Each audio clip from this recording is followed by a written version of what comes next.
I have told the Honorable Chief Minister to continuously talk to the PMO's office, Prime Minister's office, to bring them back.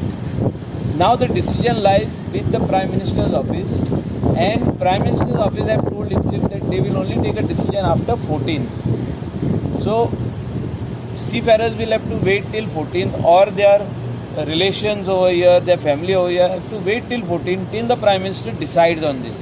Because Prime Minister's office is taking a decision not only for Goa, for all seafarers of India.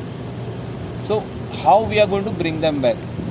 It is believed that there are ships of cruises want to come to India to drop them at one particular port. Supposing like Mumbai, or they can go to Mangalore port, or even come to Goa port to drop our Goans. But this decision is binding with the center. Means center has to open it up. Center has to take a call on this. As we, all the cabinet ministers have decided to tell the chief minister today, let us bring them back, but binding it on the center. We cannot directly decide to bring them back. Center has to open it up.